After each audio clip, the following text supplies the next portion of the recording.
leftovers threaten Europeans.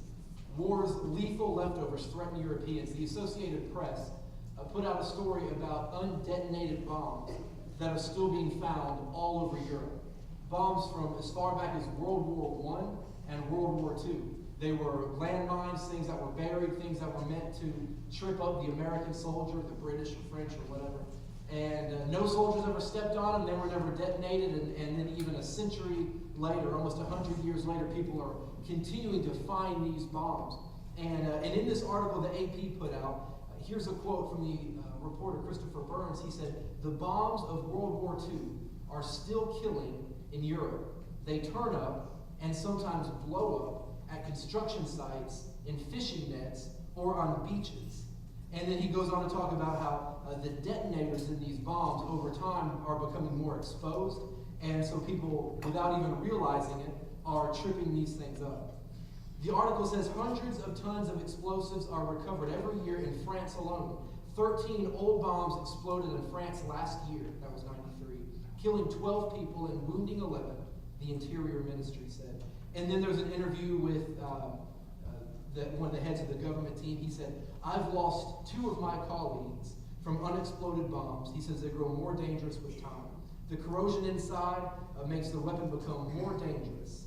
And so then he goes on to say that these lingering bombs, which have never, not been found during the war, these lingering bombs are causing a lot of damage and havoc. Here's what I want us to think about tonight. Just as those lingering bombs from the wars of the 19th century, the 20th century, just as those undetonated bombs can wreak havoc on people today, as they lay dormant under the surface and can even be forgotten about, and people go about their day never thinking that there could be bombs planted around them.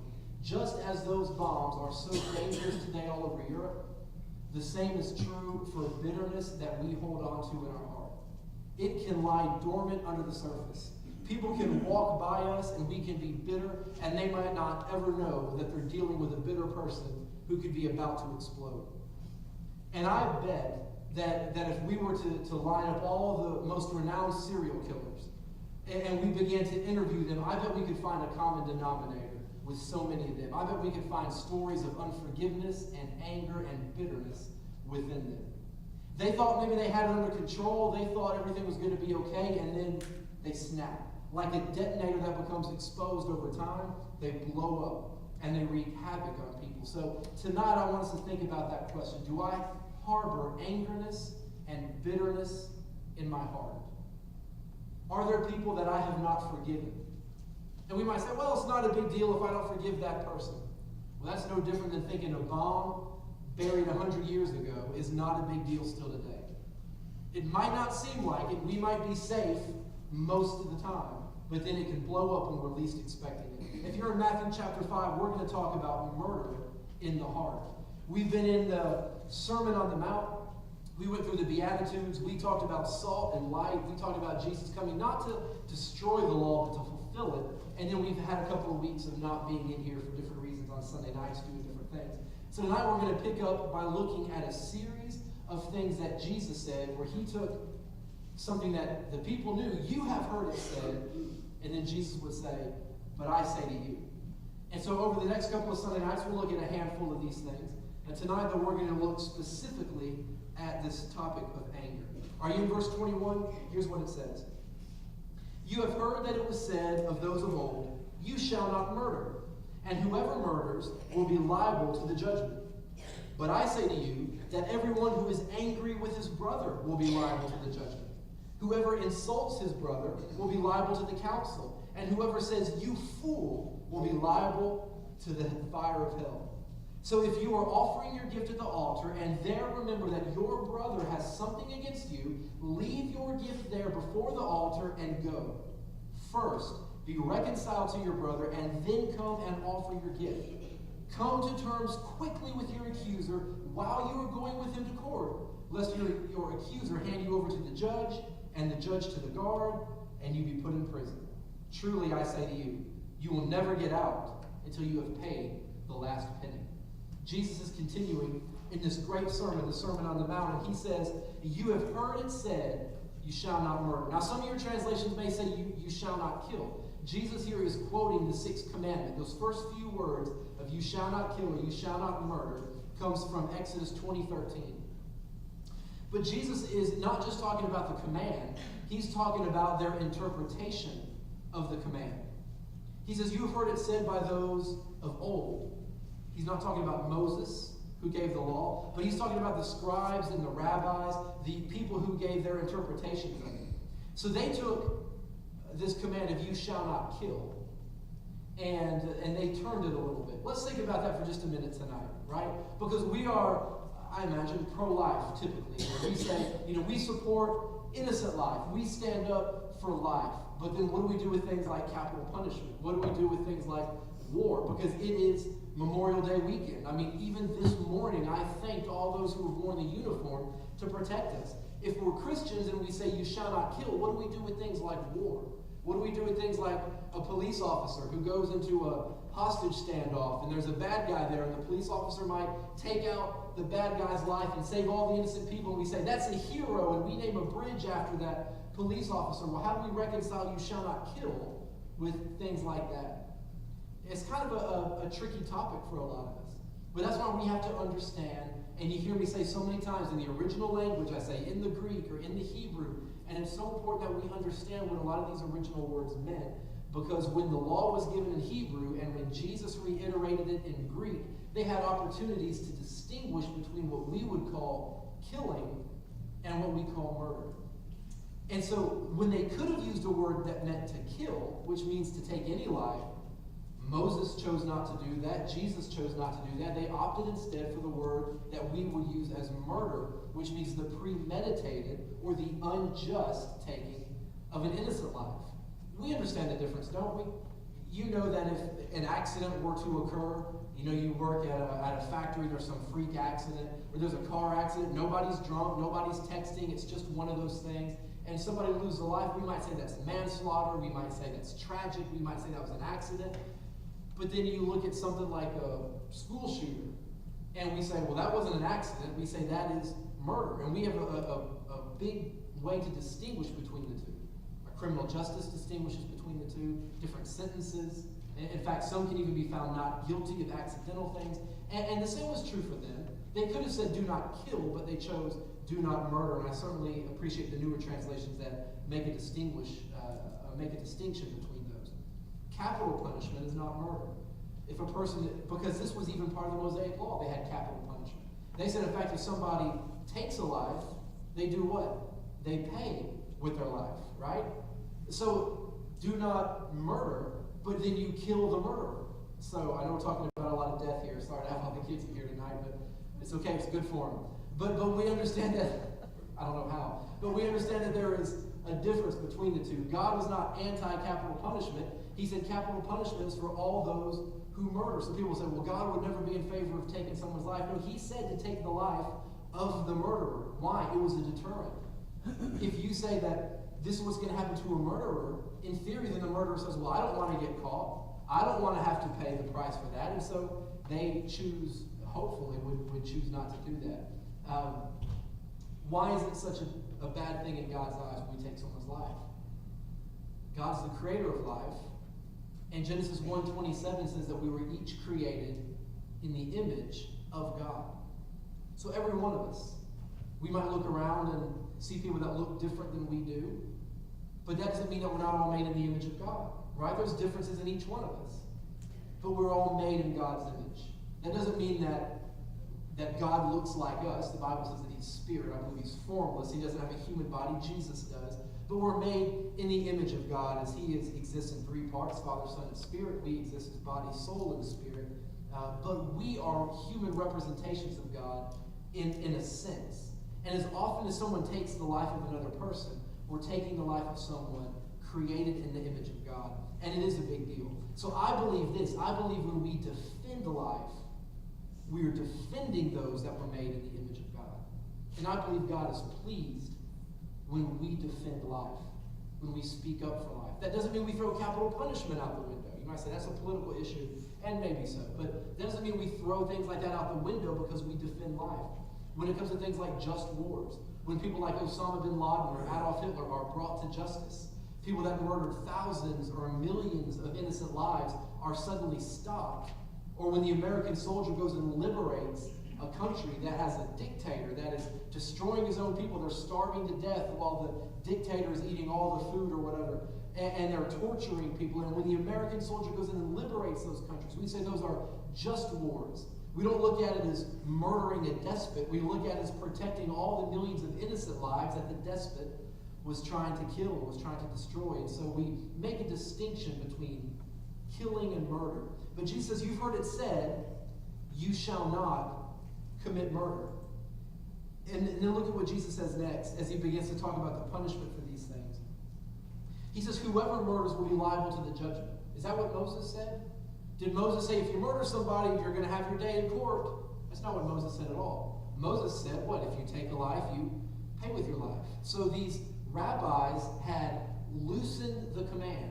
They had taken whoever murders will be put to death. They took it and said, whoever murders is going to stand before a judge. That's not what the law said to do. And so they were already beginning to change the law. But then look at what Jesus says next. Jesus says, but I say to you, whoever is angry will be liable to the judgment. Jesus takes the same punishment that they were putting on murderers, and Jesus attaches it to those who are angry. Whoever is angry should stand before a judge, is what Jesus says. So if he's making the punishment the same, then we can say he's also making the crime the same. So Jesus says those who murder and those who are angry are committing the same offense in the eyes of God. Now, we don't like to think about it that way, do we? Because don't we use murder as like one of the most heinous acts a person can commit? Isn't that how we justify that? Well, it ain't like I've murdered anybody. And yet here Jesus takes anger, something that has no doubt tripped us all up from time to time in our lives, and Jesus takes anger and murder and he puts them on par in God's eyes. But I say to you, whoever is angry with his brother, you also deserve the same treatment as a murderer. So in other words, he says, anger in God's eyes is the same thing as murder. Well, he's talking to people that were pretty self-righteous, a lot of them, especially these Pharisees. Because the Pharisees would stand up and they'd straighten their tie a little bit and they'd say, well, I've never murdered anybody. And Jesus is saying, big deal. You're angry with all these people out there. You think you're better than every one of them. You hate the Gentiles because they're Gentiles. You hate the women because they're women. You hate the Samaritans because they're Samaritans. You hate all these people and you're going to brag that you haven't murdered anybody? So think about this. Let's imagine ourselves for a minute. Let's imagine, and I know this might be a little unusual, but just bear with me for just a second. Let's play a pretend game here. So imagine you have made up in your mind that you're going to murder somebody. All right, we're playing pretend. I reiterate, we're not doing this. It's not an exercise. But just imagine you've made up in your mind, I'm so mad at that person. I've had enough. I'm going to kill that person. And so you make your plan. You plan the whole thing out. You go to the store, you buy all your supplies, whatever they may be. And right now, if you're thinking of supplies, you're twisted, okay? You need to, just joking, I'm the one that told you to do it. But you're thinking about, okay, I'm going to buy, the rope, I'm going to buy the bag to put them in, or, whatever your plan is, a shovel, whatever you're planning. And so you plan it all out. You pick out, okay, here's my alibi. Here's the day I'm going to do it. I've got it all worked out here. I'm going to do it right here. Here's what I'm going to do. You've got all the details worked out. And then you're on your way to do it. You've purchased everything. Everything's in place. And you're on your way to do it. And then something last minute comes and it happens and you're not able to follow through with your plan. And then you look yourself in the mirror and say, hey, I've never murdered anybody. I'm doing pretty good. Is there anything to brag about in a situation like that? No, you did everything in your power to do it, and you just weren't able to. So what Jesus is saying is, how many times has the person thought, boy, if I could just do it and get away with it? Boy, if I could just get my hands on that person. And why don't we? Well, because capital punishment is a thing, right? We don't want to go to jail. We don't want to be executed. We don't want to be found out. Or we just don't quite have the guts to do it. We say, oh, boy, if I could just do it. Or, we never have the opportunity to do it, never have the means to do it. And then we step back and say, well, it's not like I've ever murdered anybody. Jesus is saying, yeah, but in your heart, you thought about it. You wished you could. You've thought about it. You've played it over in your mind. And just because you haven't physically done it doesn't mean that you're not guilty of the same hatred in the heart as what these other people have done. And so we can look at people sitting on death row and we can think, they're the scum of the universe. And Jesus is saying, yeah, but Do you hate that person over there? Are you angry with that person? The only difference between us and them is they did it and we haven't. And you might say, well, that's a huge difference. It is in some ways, certainly to the victim. But remember what I said this morning? With Jesus, it's not always about the outward actions, but it's about right here in the heart. And so we can come into church and do good things and do it with the wrong motive, and God's not pleased with what we do. In the same way, we can wish to do something evil and just not follow through with it, and God looks at us as if we've done the act. So next week, we're going to see him say the same thing about adultery. You want to brag, oh, I've never committed adultery on my spouse. And Jesus is going to say, yeah, but do you right here in your mind? And so these people saying, we've never taken any innocent life. And Jesus is saying, yeah, but do you right here in your heart? And so Jesus wants people to think it's not just about the actions of my hands. It always goes back to the motive of the heart. If you wish you could do it and get away with it and you just don't, then it's no different in God's eyes. So notice the next thing that Jesus says here. In verse 22. I know I keep shutting my Bible here. In verse 22, Jesus says this. But I say to you that whoever is angry with his brother will be liable to the judgment, and then whoever insults his brother will be liable to the council. Whoever says, you fool, will be liable to the hell of fire. So now Jesus begins to talk about the courts. Jesus is saying that if you even insult your brother, you're angry with him, now you use your words to say something mean or angry to their face, behind their back. And so again, Jesus is equating these same things with the act of taking an innocent life. He mentions being angry. You might think, did Jesus get angry? What did we talk about this morning? Mark 11. He goes in the temple. He gets angry. He flips over the tables. He chases people out with a whip. He points his finger, calls them hypocrites, and a lot of harsh words. Didn't Jesus get angry? Well, what's the difference? Well, we say this is righteous anger. The thing that Jesus got upset about, he got upset because of sin. But Jesus didn't sin when he was angry. He was angered by sin, and then Paul would tell us to be angry and sin not. And don't let the sun go down on your wrath. Jesus got angry at sin, he fixed the problem, and then he went back on his way. He's talking here about people that get angry in their heart and they hold on to it. That word anger, listen to this. The Greek word refers to a simmering bitterness brought on by selfish anger, not a righteous anger, but a selfish anger, and then kept alive by an unforgiving spirit. So understand that. A simmering bitterness, kept alive by an unforgiving spirit, and is a person who chooses to stay angry rather than forgive. Because we all get wronged. People stab us in the back, they lie about us, they let us down or lie to us and they let us down, and we get angry. And so then we have an option. I can forgive this person and go on with my life, or I can hang on to that anger until it becomes a simmering bitterness. You know when a pot begins to simmer on your stovetop? And so that's what that anger can do, can begin to simmer. And then what does it do? If it's like me, it bubbles over and it spills everywhere. And that's what that anger, if left unchecked, if left unforgiven, can do to us. And so then Jesus talks about people that call each other names. You say, you fool. Whoever says you fool, and then in the next passage even says, whoever says to his brother, Raka, and your Bible might have changed out that word Raka. There's not an English equivalent for Raka, R-A-C-A, if it's not in your Bible. There's no English equivalent for that word, so a lot of Bibles just put Raka back in there. But it's been used in Greek literature and translated elsewhere as blockhead, brainless idiot, and worthless fellow. I know those are funny words, because who's the blockhead? Who's the famous blockhead from the cartoon strip? Charlie Brown, right? Don't we love Charlie Brown? You're a blockhead, Charlie Brown. And that might not seem like a very offensive word to us today, but that's how it's been translated otherwise. Brainless idiot and worthless fellow. So if you're calling somebody worthless, that goes right back to the concept of insulting someone created in the image of God. Your life has no worth.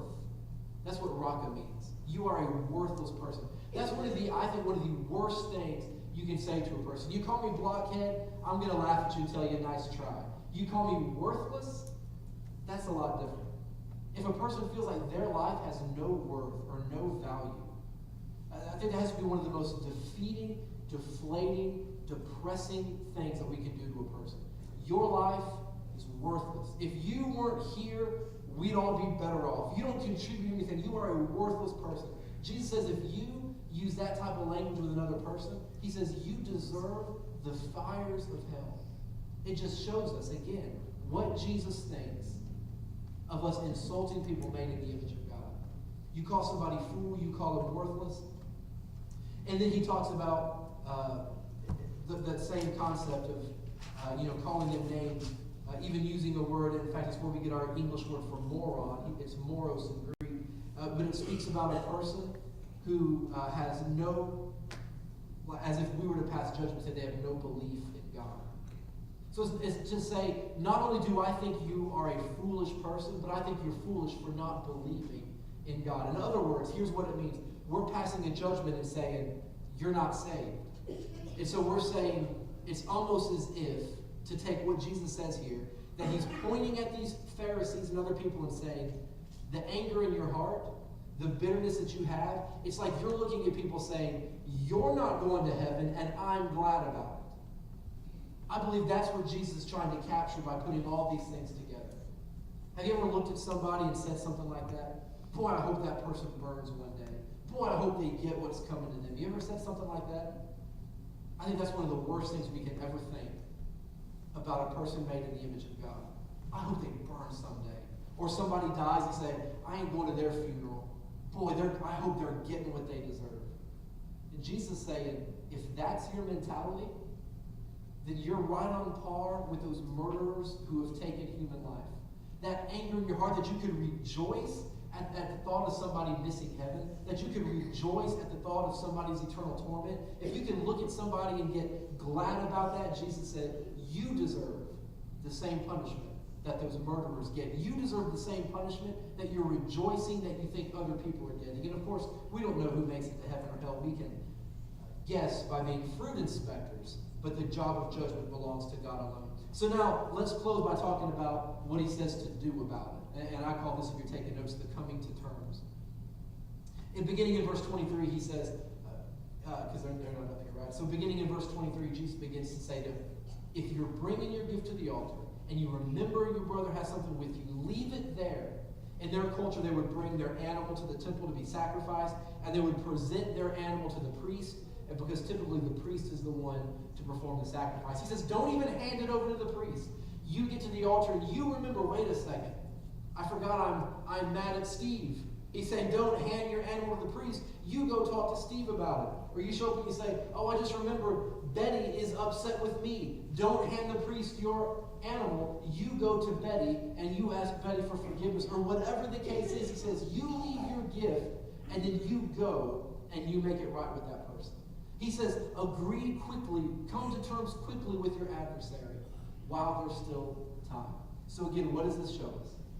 That God doesn't care if we come in and bring our tithes and offerings, if we come in and we teach our class, if we come in and we sing in the choir, we do whatever our act of service is. God doesn't care so much about that if our heart is not right. If you come today to do whatever your gift may be and you remember that you're bitter, you remember that you're angry, you remember that you've chosen not to forgive somebody, then whatever dollar amount you put in the plate, you're not getting blessed for. The windows of heaven are not going to be opened up for you. Whatever gift you think you may have brought to the Lord, God is not concerned if you know right now there's somebody you need to forgive. If you know there's bitterness you need to let go of. Or if you know somebody's upset with you. And you might say, well, I didn't do anything. They need to get over it. Well, maybe not. But have you tried to make that relationship right? Have you gone to that person and said, look, I know we've been on bad terms lately. Look, I know you're upset with me, but look, can we just bury the hatchet here? Can we let bygones be bygones? Can we start over? Can we just call a truce? Can we just be friends? And they might say, you know what? I don't ever want to see your face again. Get out of my house. And you can say, well, at least I tried.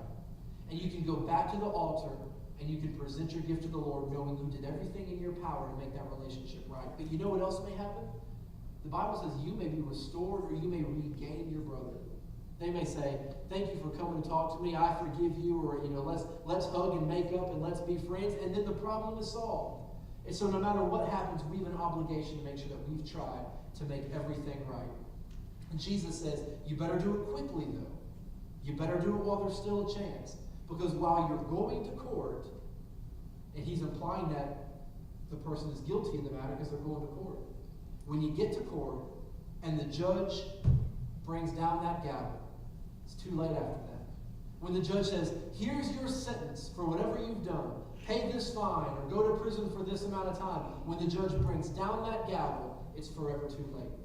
So Jesus says, you better hurry up before you get to court. Because if you miss that chance, you're going to have to pay every last cent that's required of you. So we're not on our way to a courtroom right now, but the same concept applies. I believe Jesus is saying, you better hurry up and make things right before it's too late. You've got a relationship that needs to be mended. Make that relationship right. Be the bigger person. Take that step. Initiate the contact. Send him a text. Give him a call. Say, look, I don't know who did what. We've been mad at each other for a long time, but let's fix this thing. You better hurry before you get to the judge, because then it's too late. You've got bitterness in your heart. You better get rid of it before it's too late. You better let go of that anger. You better repent of that simmering bitterness before it's too late. That person who you're not reconciled with, they may be the next one to go, and they may die before you ever got to make things right with that person. And then you'll bear the guilt on top of the bitterness of never having fixed that relationship. Or maybe that bitterness is keeping you from Christ. You never really repented because you've never gotten rid of your bitterness. And you better do that before you stand before the judge. Because one day we're all going to stand before Jesus. Is he going to look at you and say, well done, or is he going to say, depart from me? You better get right, because once Judge Jesus brings down that gavel, it's eternally too late. So if there's something you need to do to be right with God tonight, do it. If there's something you need to do to be right with your fellow man tonight, do it. If there's anger in your heart, release it. If there's bitterness, get rid of it. And if somebody's got a problem with you, go to that person and let's fix these relationships while there's still time. Let's agree together. Come to terms, Jesus said, while there's still time. Tonight, there's still time. So let's make the most of that opportunity. Would you stand with me, please, tonight? With your heads bowed and your eyes closed. You've heard the message. If there's somebody you need to forgive, begin right now by talking to the Lord about it. Say, Lord, help me to forgive this person. God, I'm sorry that I've been hanging on to this. And then say this, Lord, would you give me the opportunity before I go to bed tonight to reach out to that person? And maybe that person has already passed away, but you still hung on to that bitterness. Say, God, would you help me to release it? Help me to let go of it. He does not want us to live in bitterness. Maybe tonight there's something else that you need to release and let go of. And pray and ask the Lord to help you in that situation. Lord, I pray these next few minutes, if you've convicted us or challenged us or laid something on our hearts that we need to do, God, I pray that even right now we begin to talk to you about it, release it, lay it down, let it go. Lord, I pray that we forgive anyone that needs to be forgiven. I pray that we would go to anyone who we need to seek their forgiveness. And God, I pray especially for that bitterness, because I've seen how bitterness has brought people down. It's taken their joy. It's taken them to a place that they don't want to be. And Lord, I pray for any Christian right now, mired in bitterness, that they would lay it down and let go of it. Lord, I pray for anything else that we might need to do tonight to be right with you. Let us lay it down at your feet, and I ask this in Jesus' name. Amen. Use this time to talk to God. Right where you stand or sit, come kneel at the altar, whatever you want to do. But if the Lord has challenged you to do something tonight, use this opportunity we have to get right with him.